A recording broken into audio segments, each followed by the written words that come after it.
Capítulo 10. Secretos para la victoria total. Primera parte. Sea cual sea el estado de tu matrimonio, no te desanimes. Por más difícil que sea la situación por la que estés atravesando, no temas, no desconfíes. Dios siempre cumple sus promesas. Por más adversos que sean los tiempos, por más graves que sean las circunstancias por las que pasa tu relación de pareja, no pienses que todo está perdido. Hay esperanza, hay una salida exitosa. En Dios siempre tenemos la victoria. Como podrás apreciar en este libro, Dios nos sacó a mi esposa y a mí de lo más profundo del pozo cenagoso y nos trasladó al reino de la paz en Cristo Jesús. Mi falta de madurez espiritual, mi ignorancia respecto a la forma de proceder como un nuevo creyente, mi carencia de sabiduría, mi afán de lograr un cambio rápido y significativo en el comportamiento de mi esposa, sumado a mi terquedad por querer arreglar las circunstancias a mi manera, incluyendo arranques inesperados de ira y agresiones físicas y verbales que aún no podía controlar, fueron haciendo que cada vez yo adquiriera ante los ojos de mi esposa la apariencia de ser el más pernicioso, despreciable y perverso de los hombres. Nuestro matrimonio hasta cierta época, triunfante y exitoso como suelen ser los hogares de las parejas que se aman y sobresalen, un matrimonio con hermosos y promisorios hijos, una pareja con proyección prometedora, súbitamente comenzó a declinar. Empezaron a evidenciarse y agudizarse extrañas diferencias. Nos volvimos irreflexivos, tercos y nada tolerantes. Desde antes de separarnos por primera vez, yo había comenzado a convencerla para que asistiera a la iglesia donde empecé a congregarme y cada vez la presionaba más. Pensaba que si iba a la iglesia, ella escucharía las predicaciones y entonces se convertiría, así como yo lo había hecho. Para mí fue muy fácil nacer de nuevo, nacer del Espíritu, tal como Jesús le dijo a Nicodemo que debía de ser. El trabajo fue que yo asistiera a la iglesia. Eso sí, costó muchos años de expectación, pero cuando empecé a frecuentar las reuniones en una congregación cristiana, en menos de 2 meses ya había aceptado a Jesús como mi Salvador y Señor. Las presiones hacia mi esposa se fueron tornando tan persistentes y fastidiosas que llegó el momento cuando ella ya no quería saber nada de mí ni de la iglesia. Fue una tremenda falta de sabiduría de mi parte, pues quería que ella se convirtiera por mis argumentos y no porque el Espíritu Santo la conquistara para Cristo. En lugar de orar para que Dios la llenara de paz, sabiduría y entendimiento, como indica la Biblia, yo la presionaba para conseguirlo. Pasado el tiempo, la situación empeoró aún más. Estaba muy mal nuestra relación y se fue tornando horriblemente difícil. Todo sucedió cuando leí un libro de liberación y sin saber bien sobre el tema, empecé imprudentemente y sin conocimiento a reprender los demonios mientras la miraba a los ojos. Eso fue catastrófico, espantoso, muy dramático y fatal. No quisiera ni acordarme de estos sucesos. Actué por mi propia cuenta y sin la guía del Espíritu Santo. Lo escribo para evitar que cometas los mismos errores. Mis reiteradas actuaciones hicieron que ella terminara aborreciendo la Biblia, odiando a los cristianos y rechazando mi presencia. Nuestro matrimonio había llegado a una situación demasiado difícil. Había sido muy traumático antes de llegar al punto de no retorno, pero aún después de esto continuamos agrediéndonos, lastimándonos y cayendo como dentro de un hueco de desesperación insondable, sin que existiera una mínima luz de esperanza que nos mostrara otra ruta que no fuera un desastroso final. Pero desde esas profundidades tenebrosas, desde esas cavernas recónditas de oscuridad tétrica y aparentemente imposibles de superar, nos rescató el Señor. Nuestro matrimonio fue sacado de lo más profundo del socavón, de la desesperanza y la impotencia. Bendito y alabado sea el Señor. Lo primero que me enseñó el Señor fue a perdonar. De los primeros actos prácticos que me ministró el Señor después de mi conversión a Cristo, fue aprender a perdonar. Cuando mi esposa me dejó por primera vez, yo estaba muy herido, avergonzado y deseando vengarme. En principio, no me detuve a entender que en verdad yo había sido el causante y lo único que pensaba era quitarle la vida o mandársela quitar, como ya lo narré. Gloria a Dios, el Espíritu Santo me convenció de pecado, de justicia y de juicio. Tomó mi corazón y me enseñó la necesidad de perdonar. De inmediato tomé la decisión de hacerlo y con mis ojos llenos de lágrimas confesé que la perdonaba.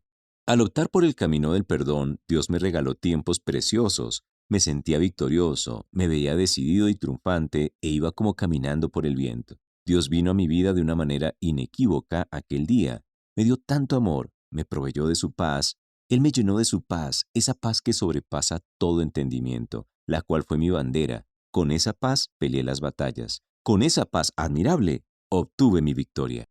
Como narré en el capítulo 5, el principal motivo por el cual mi esposa me rechazaba era la falta de perdón. Ella insistía permanentemente en que no me perdonaba todas las ofensas que yo le había hecho antes de ser transformado por la preciosísima sangre de Jesús. Pero, bendito sea Dios, ahora había en mí una capacidad muy grande para perdonar lo que ella me hacía, y comencé a hacerlo y a sembrar perdón en todo lo que acontecía. Declaraba perdón y perdonaba cuando ella me injuriaba o me humillaba, cuando salía y se iba sin decirme para dónde, cuando me gritaba si yo me acercaba al lugar donde estaba hablando por teléfono, cuando no me permitía tener la intimidad soñada, cuando me rivalizaba.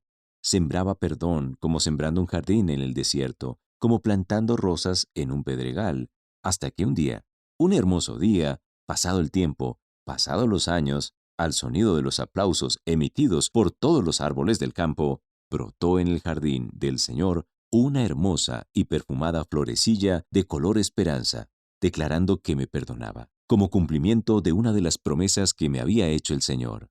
Ciertamente consolará Jehová a Sión, consolará todas sus soledades, y cambiará su desierto en paraíso, y su soledad en huerto de Jehová. Se hallará en ella alegría y gozo, alabanza y voces de canto. Isaías 51:3. Confieso que al principio de nuestros problemas no fue así.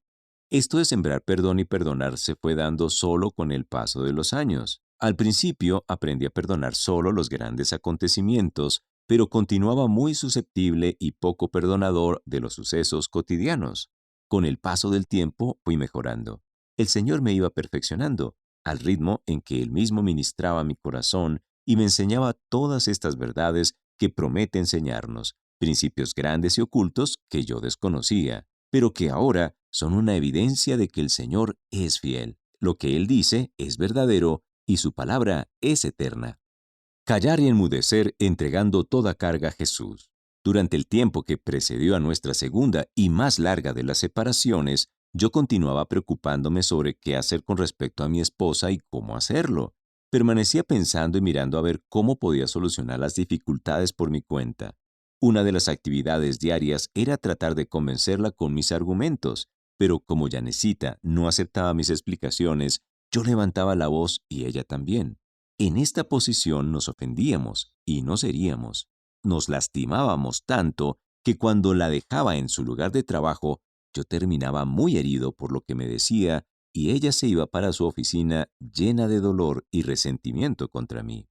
Así empezó a transcurrir el tiempo. Las discusiones eran interminables, controversias en la casa, disputas en el vehículo, altercados para levantarnos y cuestionamientos hasta para dormir. Fue en esta etapa de mi vida cuando el Señor me enseñó a callar. Leyendo la Biblia, ver Job 13:5, el Señor me dio a entender que más sabio me era callar y como tenía dudas en cuanto a si esto que me estaba hablando Dios era para mí o no, entonces le pedí al Espíritu Santo su confirmación y él me lo reafirmó el fin de semana siguiente durante el servicio dominical. La predicación trató sobre Jesús cuando fue llevado al Sanedrín y la gente lo acusaba de actuaciones que él no había hecho, pero Jesús no se defendió, ni aun cuando el sumo sacerdote le instó a responder. Él permanecía callado.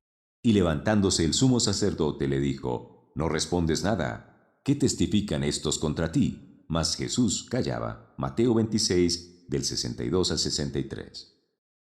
Esta enseñanza me dio tremenda lección y victoria sobre la discusión porque cuando empezábamos a hablar y yo veía que en la conversación se estaba subiendo el tono de la voz, entonces enmudecía respecto a los argumentos en discusión. Era como pasarles una cremallera a mis labios. Quien se deja llevar por las discusiones no habla con sabiduría y sus palabras son torpes. Dios es el que venga nuestros agravios, pero no creas que Dios se vengará lastimando a tu cónyuge. Él ama a tu pareja. Dios desea el bien para ambos. Pero, eso sí, Dios se vengará de manera inequívoca contra las potestades espirituales que usan e influencian a tu cónyuge para maltratarte y él o ella dejarán de hacerlo. Poner la mano sobre mi boca, como dice el libro de Job, frente a las contiendas, me fue de gran victoria. debes entregar las discusiones a Jesús y descansar en Él. Confieso que al principio uno no quiere rendirse al Señor, uno quiere actuar como estamos acostumbrados, en la carne, pero es necesario entregar toda carga a Jesús. Fue Él quien me dio la victoria. Inhabilitando el espíritu de control. Una de las principales propensiones que tienen algunos cónyuges cuando están en estos conflictos es tratar de controlar la vida de la pareja.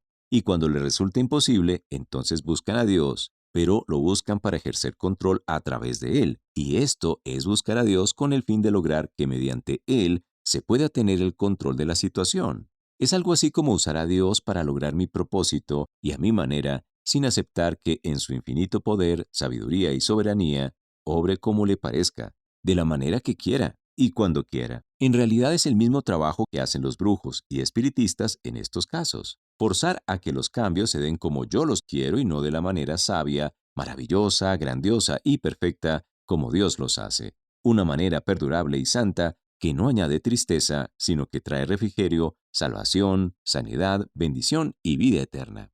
Yo lo hice en un principio, traté de ejercer control directo sobre mi pareja, y como mis esfuerzos fueron cada vez más infructuosos, entonces pensé que a través de Dios podría lograr que mi esposa hiciera lo que yo deseaba, pero nada, absolutamente nada conseguí. Muy pronto comprendí que el espíritu de control es un engaño del diablo. Entonces renuncié a ese espíritu y comencé a dejar que Dios obrara libremente en la vida de mi esposa y en la mía. Y me fue de enorme bendición. Te invito a renunciar a todo espíritu de control si crees que puedes estar influenciando tu vida en pareja, quitando toda posible manifestación de celos. Como estás enterado, otra de las actitudes que yo tenía dentro de mi relación de pareja era ser celoso, muy desconfiado, lo ponía todo en duda, me carcomía los celos, le esculcaba la cartera, observaba sus comportamientos, revisaba la ropa que vestía, controlaba su tiempo de salida y de entrada, iba con frecuencia a pasearme por los lugares donde trabajaba para ver con quién hablaba e inclusive llegué a montar unas instalaciones secretas en casa para escuchar sus conversaciones por teléfono, hasta que entendí que los celos dentro del matrimonio y en toda actividad del hombre no son de Dios.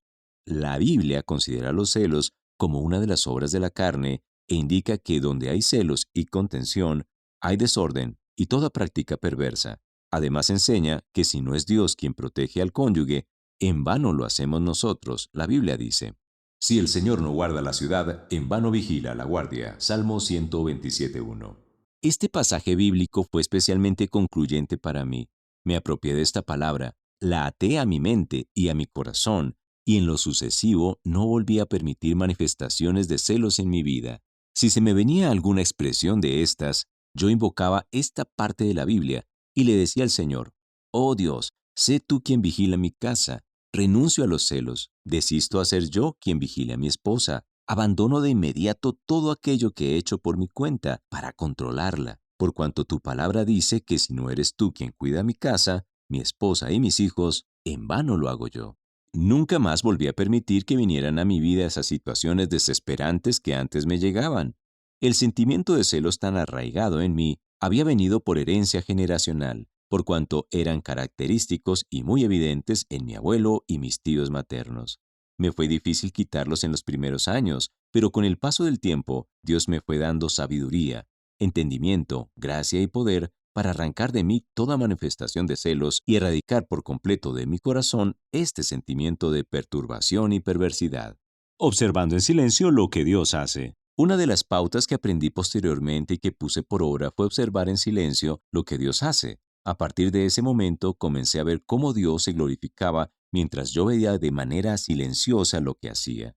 Esto lo menciono porque recuerdo cuando Jesús les dijo a los discípulos, yo veía a Satanás caer del cielo como un rayo. Lucas 10:18. Si te decides hacer lo que Dios dice, tú solo tienes que sentarte a ver las obras maravillosas que Él hace para ti. Al comienzo hay una etapa donde tú quieres actuar por tu cuenta. Te lo escribo porque a mí me sucedió.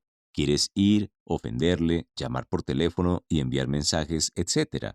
Pero a medida que Dios te da paz y recibes de su fortaleza, entonces aprendes a esperar en Él y a observar en silencio lo que hace. Es ahí a donde Él te quiere llevar. Si tú estás impaciente, necesitas entender que debes empezar por tranquilizarte. Porque así dijo Jehová el Señor, el Santo de Israel. En descanso y en reposo seréis salvos, en quietud y en confianza será vuestra fortaleza. Isaías 30:15.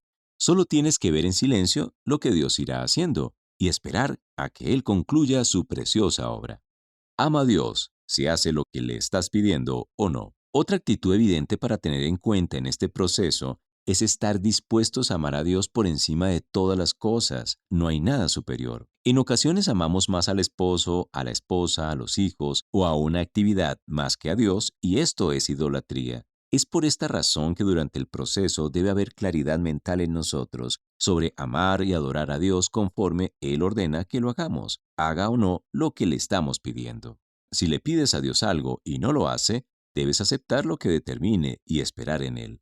Tal vez no lo hizo porque no es el tiempo o porque está haciendo algo mejor todavía o porque quiere prepararte hasta que seas apto para recibir la bendición que Él tiene para ti. Dice la Biblia: He aquí, aunque Él me matare, en Él esperaré. Job 13:15. Tal vez te preocupas tanto por tu pareja que Dios quiere observar si tu amor es más grande por tu cónyuge que por Él. La Biblia dice que debemos amar al Señor nuestro Dios con todo el corazón, con todo el alma, con toda la mente y con todas las fuerzas. Ver Marcos 12:30. Por eso debemos estar dispuestos a amar a Dios con todo nuestro corazón, con toda nuestra mente, con toda nuestra alma y con todas las fuerzas. Haga Dios lo que estamos pidiendo o no. No recordar las experiencias pasadas. Uno de los grandes conflictos de las parejas es que viven recordando los sucesos del pasado. Mi esposa y yo no éramos ajenos a esta equivocación. Nos recordábamos con frecuencia las experiencias transcurridas y venían los altercados, surgía el maltrato y volvían las heridas. Pero un día aprendí lo que las Sagradas Escrituras dicen. No os acordéis de las cosas pasadas, ni traigas a memoria las cosas antiguas. He aquí, yo hago cosa nueva. Isaías 43, del 18 al 19. Para tener un matrimonio victorioso debes olvidar las malas experiencias del pasado. Dios anhela hacer algo nuevo y bueno en ti y en tu pareja. Él quiere introducirte en el reino de su amado Hijo Jesús para que tengamos vida y vida en abundancia. Pero si continuamos aferrados al pasado, no lo dejamos actuar. Él quiere hacer cosa nueva en nosotros, pero se lo impedimos. Tal como sucedió con el pueblo de Israel, Dios lo quería llevar a una tierra que fluía leche y miel, pero el pueblo no se lo permitía. Habían salido de Egipto, pero lo continuaban recordando. Lo tenían arraigado en su corazón. Permanecían aferrados a su antigua manera de vivir.